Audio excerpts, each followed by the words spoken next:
कहानी की शुरुआत होती है जंगल में शिकारियों की एक टीम से जिन्होंने कई सारे जानवरों को मार दिया था और यह सभी शिकारी जानवरों का शिकार करके उनकी खालों को निकालकर शहर में बेचा करते थे।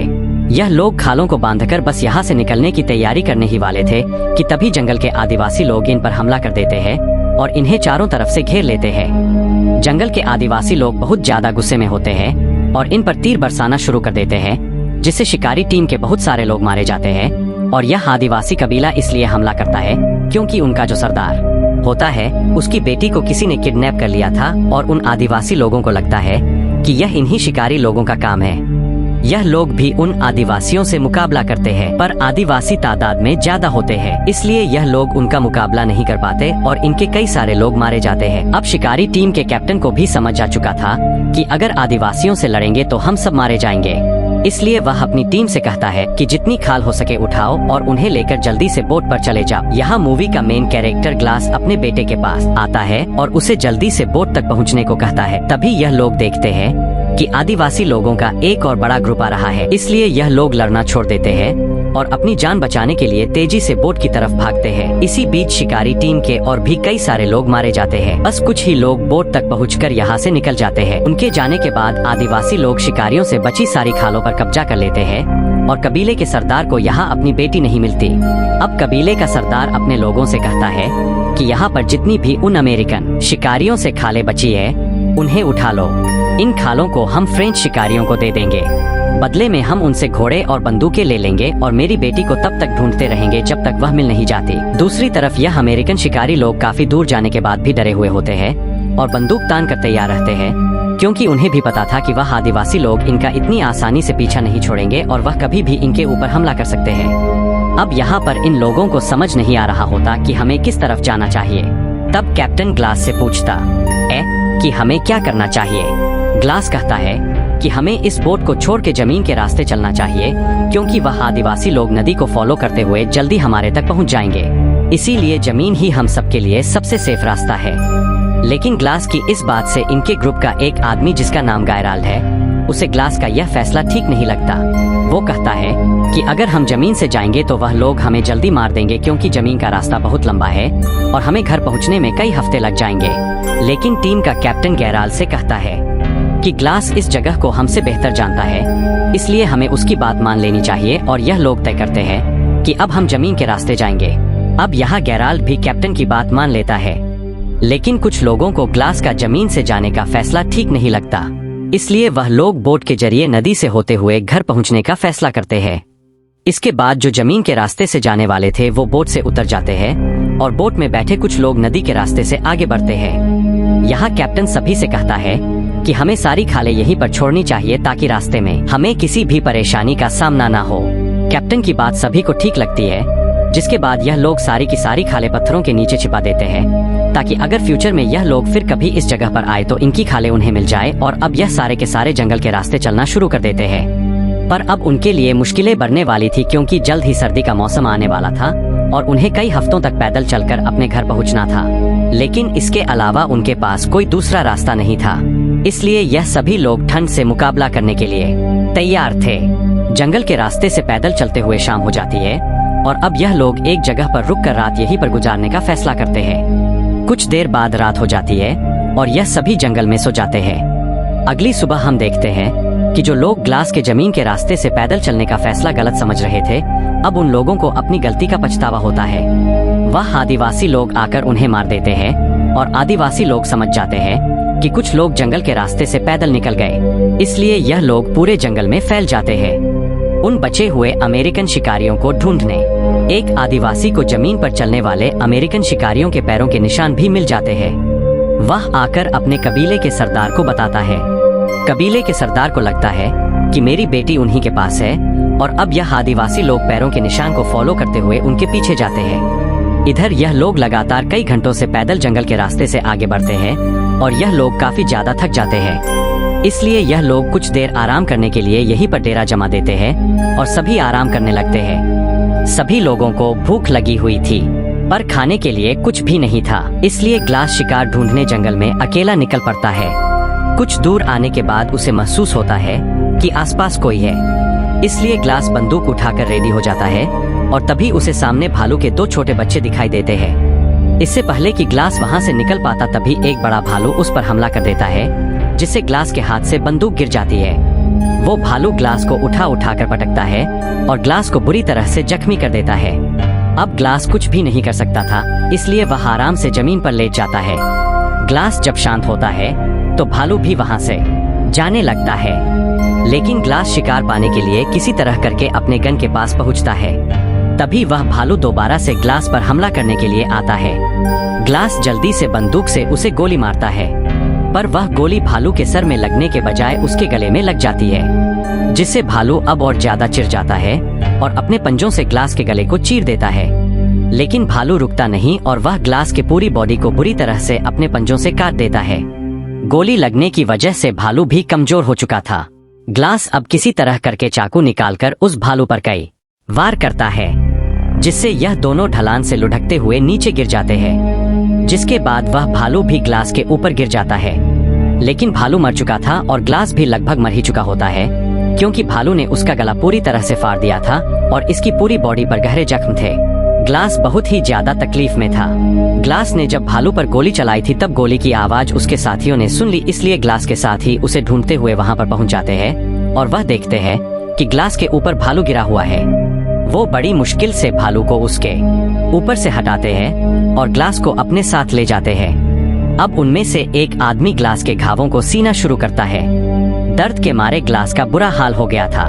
उसका गला बुरी तरह से कट चुका है और उसके पूरे बॉडी पर काफी गहरे जख्म हैं। ग्लास के जख्मों को देखते हुए यह लोग समझते हैं कि ग्लास अब जिंदा नहीं रह पाएगा और कुछ ही घंटों में उसकी मौत हो जाएगी।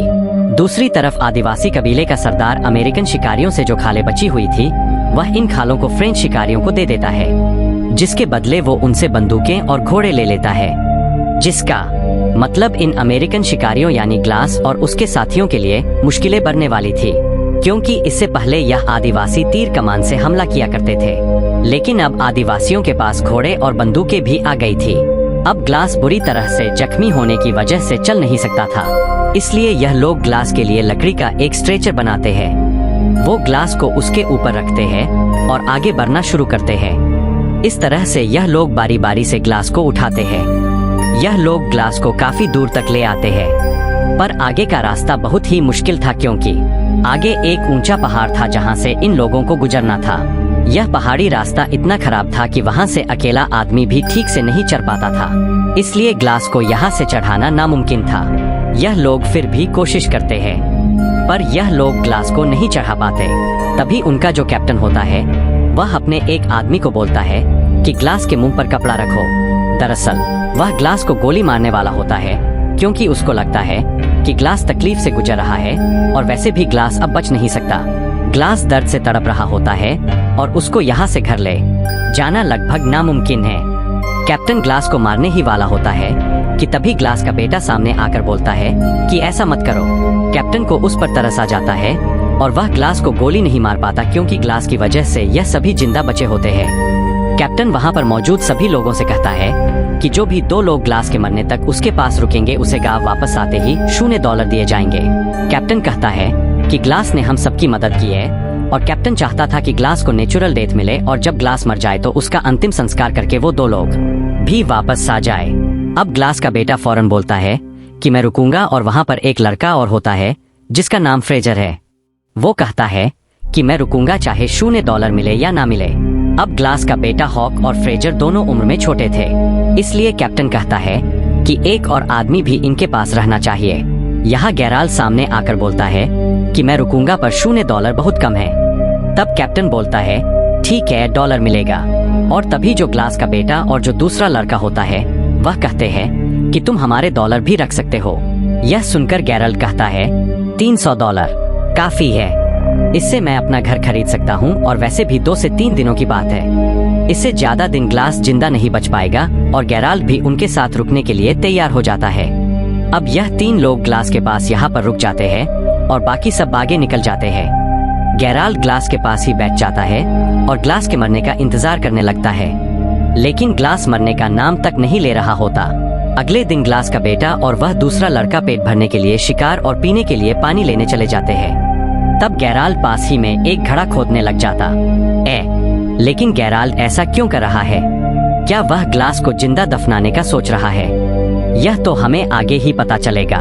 इस तरह से और भी कई घंटे गुजर जाते हैं और जब गैराल्ड देखता है कि ग्लास अभी तक नहीं मरा, तब वह गुस्से से ग्लास के पास आता है और ग्लास से कहता है कि तुम मरते क्यों नहीं? तुम्हारी वजह से हम सबकी जान चली जाएगी, क्योंकि आदिवासी लोग अभी भी पागलों की तरह हमें ढूंढ रहे हैं और अगर आदिवासी यहाँ पर आ गए तो वह हम सबको मार देंगे और तुम अपनी जान देकर अपने बेटे की और हम सबकी जान बचा सकते हो।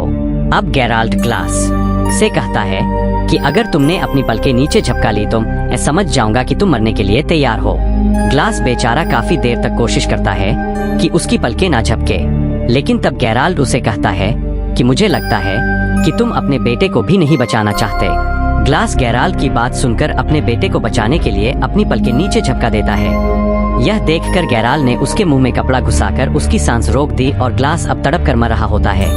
तभी ग्लास का बेटा आकर गैराल्ड को बंदूक से पीछे धकेल देता है। ग्लास का बेटा गैराल्ड पर बंदूक तान देता है और उसे मारने की धमकी देता है। गैराल्ड उसे समझाने की कोशिश करता है कि मैं ऐसा क्यों कर रहा था, लेकिन ग्लास का बेटा उसकी कोई बात नहीं सुनता और चिल्लाने लग जाता है, जिसके बाद गैराल्ड ग्लास के सामने ही उसके बेटे को पेट में चाकू मारकर मार डालता है। ग्लास का गला पूरी तरह से कटा होता है, इसलिए वह चिल्ला भी नहीं पाता। वह सिर्फ अपने बेटे को मरता हुआ देखता है और गैराल्ड उसके बेटे को उठाकर दूर एक जगह में छिपा देता है ताकि जब वह तीसरा लड़का वहां पर आए तो वह इसे ना देख पाए। कुछ देर बाद जब वह लड़का वहां पर आता है, गैराल्ड से पूछता है कि हॉक कहाँ है। तब गैराल्ड उसे बताता है कि वह आसपास ही होगा, थोड़ी देर में आ जाएगा। ग्लास बेचारा उस लड़के जिसका नाम ब्रजर है उसे बताने की कोशिश करता है कि गैराल्ड ने मेरे बेटे को मारा है, पर वह बता नहीं पाता क्योंकि उसके मुंह से आवाज नहीं निकल सकती। अब रात होती है, गैराल्ड और ब्रजर सो जाते हैं। अगली सुबह गैराल्ड ब्रजर को जगाकर उससे झूठ बोलता है कि मैंने यहाँ से कुछ ही दूरी पर 20 आदिवासी कबीले के लोगों को हमारी तरफ तेजी से आते हुए देखा। अगर वह यहाँ तक पहुँचे तो हमारे टुकड़े टुकड़े कर देंगे। यह सुनकर ब्रजर डर जाता है और बोलता है कि अगर हम चले गए तो ग्लास और उसके बेटे हॉक का क्या होगा? जिस पर गैराल्ड कहता है कि अगर हॉक जिंदा होगा तो हमें ढूंढ लेगा। फिर वो लड़का कहता है कि ग्लास अभी जिंदा है और हमने कैप्टन से वादा किया था कि ग्लास के मरने के बाद हम उसका अंतिम संस्कार पूरे रीति रिवाज से करके यहाँ से निकलेंगे। यह सुनने के बाद गैराल्ड ग्लास को पैरों से पकड़कर बहुत बुरी तरह से खींचता है। ग्लास के पूरे शरीर में घाव होते हैं और वह दर्द से चिल्ला रहा होता है। अब गैराल्ड ने एक दिन पहले जो कब्र खोदी थी उसमें ग्लास को जिंदा डाल देता है और ऊपर से मिट्टी डालना शुरू कर देता है। तब वह लड़का कहता है कि यह तुम क्या कर रहे हो? गैराल्ड कहता है कि यह आज नहीं तो कल मर ही जाएगा और जैसा कि हमने वादा किया था उसका अंतिम संस्कार पूरे रीति रिवाज से किया जाएगा, तो मैंने अपना वादा पूरा कर लिया है। वह उसके ऊपर थोड़ी सी मिट्टी डाल देता है और वहाँ से चला जाता है और उस लड़के को बोलता है कि तुम भी मेरे साथ चलो। ब्रीजर को ग्लास के इस हाल के लिए बहुत दुख होता है। वो ग्लास से कहता है कि सॉरी मिस्टर ग्लास, मुझे जाना होगा। ग्लास के ऊपर रखकर वहाँ से निकल जाता है। अब यहाँ पर ग्लास अकेला है, वह तड़प रहा है। ग्लास कई घंटों तक उसी जगह पर जहाँ उसे दफना कर चले गए थे अधमरी हालत में लेटा रहता है। वो सोचता है कि यहाँ पड़े पड़े वैसे भी मरना है तो क्यों न बचने की कोशिश की जाए। वह पूरी हिम्मत जुटाकर अपने हाथ पैर हिलाता है और बहुत तकलीफ से गुजरकर वह कब्र से बाहर निकलता है। ग्लास बहुत ज्यादा तकलीफ में होता है। वो रेंगते हुए सीधा उस जगह पर जाता है जहाँ उसके बेटे की लाश है। वह अपने बेटे की लाश को देखकर पूरी तरह से टूट जाता है और बदले की आग में जलने लगता है। उसके बाद वह अपने बेटे की लाश के ऊपर सिर रखकर सो जाता है। दूसरी तरफ सुबह होने पर गैराल्ड ब्रीजर को उठाकर कहता है कि जल्दी उठो, हमें यहाँ से निकलना होगा। आदिवासी कबीले के 12 लोग हमारे पीछे आ रहे हैं। यह सुनकर ब्रीजर गैराल्ड से कहता है कि तुमने तो कहा था हमारे पीछे 20 लोग लगे हैं। वह समझ जाता है कि गैराल्ड ने उससे झूठ कहा था, इसलिए वह गैराल्ड पर बंदूक तान लेता है। तब गैराल्ड ब्रजर से कहता है कि तुम्हें तो मेरा शुक्रिया अदा करना चाहिए। मैंने तुम्हारी जान बचाई और तुम्हें डराना जरूरी था, क्योंकि एक अधमरे इंसान के साथ हम अपनी जान खतरे में नहीं डाल सकते थे।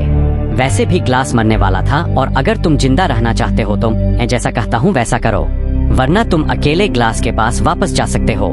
यह सुनकर डर के मारे ब्रजर गैराल्ड की बात मान लेता है और उसके साथ आगे बढ़ने लगता है। दूसरी तरफ ग्लास उसी जगह पर होता है और अब ग्लास को भूख लगती है। वो रेंगता हुआ एक जगह पर जाता है जहाँ किसी जानवर का स्कल पड़ा होता है। वो उसमें से एक हड्डी तोड़ता है और जो सूखा हुआ मांस होता है उसे खाता है। फिर वह रेंगता हुआ एक पहाड़ी के छोर तक जाता है जहाँ वह देखता है कि नीचे एक नदी है। ग्लास को अब प्यास भी लगी थी। वो बड़ी मुश्किल से उसी तरह रेंगता हुआ उस नदी के किनारे पहुंच जाता है और पानी पीने लगता है। लेकिन जब वह पानी पीता है तो पानी उसकी गर्दन से बाहर निकल जाता है क्योंकि उसकी गर्दन कटी हुई थी। अब ग्लास को सबसे पहले अपने घावों का इलाज करना था। उसके पास थोड़ा बारूद बचा होता है। वह सूखी घास इकट्ठा कर आग जला लेता है और थोड़ा सा बारूद अपनी गर्दन के उस हिस्से पर डालता है जहां गला कटा हुआ था। फिर वह एक जली हुई लकड़ी को अपनी गर्दन में लगाता है जिससे बारूद जलकर एक चिंगारी पैदा होती है और उस चिंगारी से उसकी गर्दन जल जाती है। वह ऐसा इसलिए करता है ताकि जलने से जो उसका घाव फटा हुआ है वह चिपक जाए। इस दौरान ग्लास को बहुत दर्द होता है और दर्द के मारे वो बेहोश हो जाता है। उसके बाद ग्लास कई दिनों तक उसी नदी के किनारे रहता है।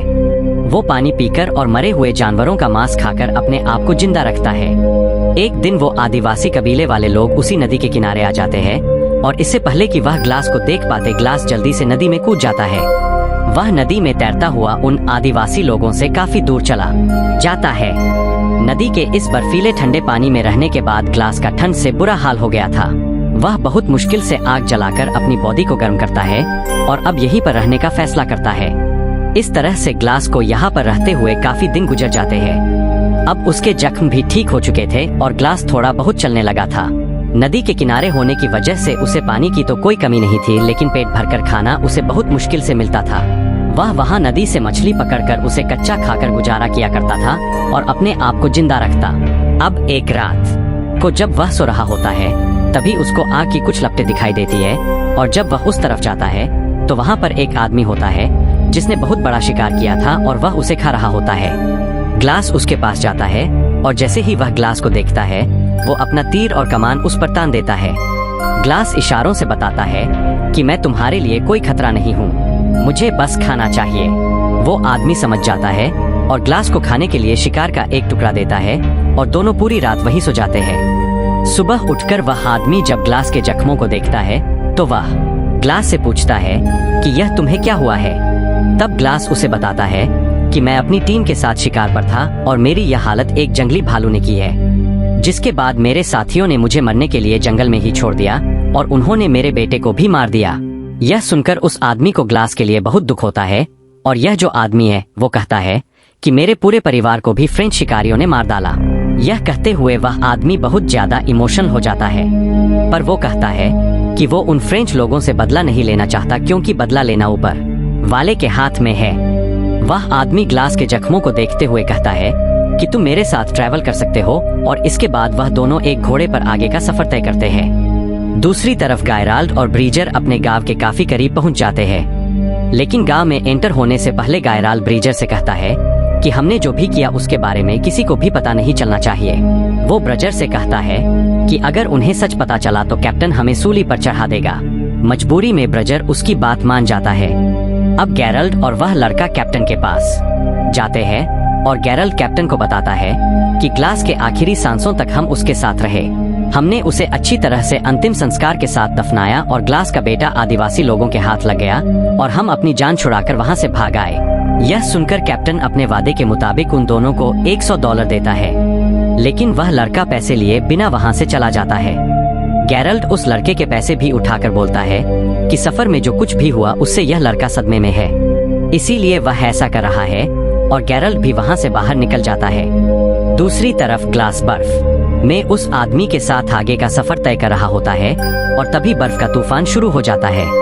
ग्लास बीमार था और उसके जख्म सर रहे थे और इस वजह से वह बेहोश हो जाता है, जिसके बाद वो आदमी ग्लास के लिए लकड़ी का एक छोटा सा झोपड़ा बनाता है और ग्लास के सारे कपड़े उतारकर उसे उसके अंदर रख देता है और उसे चारों तरफ से ढक कर सामने आग जलाता है ताकि उसको गर्मी मिल सके।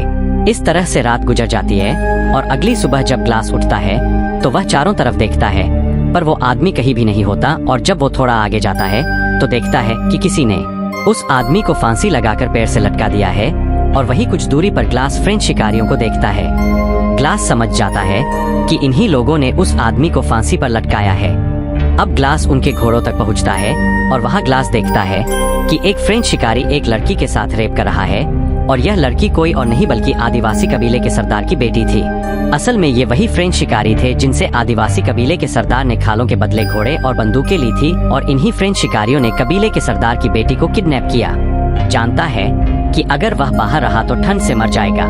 वह किसी तरह पूरी रात उस घोड़े के पेट के अंदर गुजारता है। सुबह जब वह उठता है तो वह देखता है कि मौसम अब नॉर्मल हो चुका है और एक बार फिर से वह अपना सफर जारी रखता है। वहीं दूसरी तरफ हम देखते हैं कि जहां पर ग्लास को पहुंचना है वहां एक फ्रेंच शिकारी आता है और वह अमेरिकन शिकारियों से मदद मांगता है। यह लोग उसे अंदर ले आते हैं। कैप्टन उससे पूछता है कि आखिर तुम्हारे साथ क्या हुआ? तो वह आदमी बताता है कि एक आदमी आया था जिसने हमारे कैप्टन को मार दिया और फिर उसने हमारे सभी घोड़ों को आजाद कर दिया। असल में यह आदमी ग्लास की बात कर रहा था और जो आदमी कबीले के सरदार की बेटी के साथ गलत कर रहा था वह असल में उन फ्रेंच शिकारियों का कैप्टन था। वह आदमी बताता है कि घोड़ों के आजाद होने के बाद हमारी पूरी टीम बिखर गई। सर्दी के चलते हमारे कुछ लोग मर गए और कुछ को तो बेड़ियों ने मार दिया। सबूत के तौर पर यह आदमी इन लोगों को अपने साथियों का कुछ सामान दिखाता है और वह एक पानी की बोतल को दिखाते हुए कहता है कि जिस आदमी ने हमारे कैप्टन को मारा उसे जाते हुए यह पानी की बोतल गिर गई थी और यह वही बोतल होती है जो ब्रजर ने ग्लास को उस जगह छोड़ते हुए उसके ऊपर रखकर आ गया था। ब्रीजर कहता है कि यह तो ग्लास की बोतल है जो कि मैंने उसे दी थी। अब यह लोग उस आदमी से पूछते हैं कि ग्लास ने तुम्हारे कैप्टन को कहाँ मारा था और वह आदमी 30 मील दूर वह जगह उन्हें बता देता है। जिसके बाद कैप्टन रेजर और कुछ लोग ग्लास को ढूंढने के लिए घोड़ों पर निकल पड़ते हैं और यहाँ गैराल्ट को समझ आ जाता है कि अब वह फंसने वाला है। कई घंटों के सफर के बाद रात हो जाती है और यह लोग उस जगह तक पहुंच जाते हैं जहां पर उस आदमी को बोतल मिली थी कि कैप्टन सभी लोगों को चारों तरफ ग्लास को ढूंढने के लिए कहता है और तभी उन्हें दूर से एक आदमी दिखाई देता है। जब यह लोग उसके करीब जाते हैं तो वो कोई और नहीं बल्कि ग्लास होता है और ग्लास को देखकर कैप्टन एकदम शॉक हो जाता है क्योंकि गैरल ने तो उसे मरा हुआ बता दिया था। कैप्टन ग्लास के पास आकर उससे पूछता है कि तुम्हारे साथ क्या हुआ था। तब ग्लास उसे सारी सच्चाई बता देता है। जिसके बाद कैप्टन गैराल्ट को पकड़ने के लिए तेजी से वापस अपने गांव आता है और गैराल्ट को ढूंढता है, लेकिन गैराल्ट तिजोरी से सारा पैसा चुराकर भाग गया होता है। कैप्टन गुस्से में ब्रजर को मारता है और अपने आदमियों से कहता है कि ब्रजर को अरेस्ट कर लो, लेकिन ग्लास कैप्टन से कहता है कि इसमें ब्रजर की कोई गलती नहीं थी। वहाँ जो कुछ भी हुआ ब्रजर को उसके बारे में कुछ भी नहीं पता, इसलिए तुम उसे छोड़ दो। और अब कैप्टन यह तय करता है कि मैं गैराल्ट को पकड़ने के लिए जाऊंगा क्योंकि उसने ग्लास के बेटे का मर्डर किया और उसने पैसा भी चोरी किया।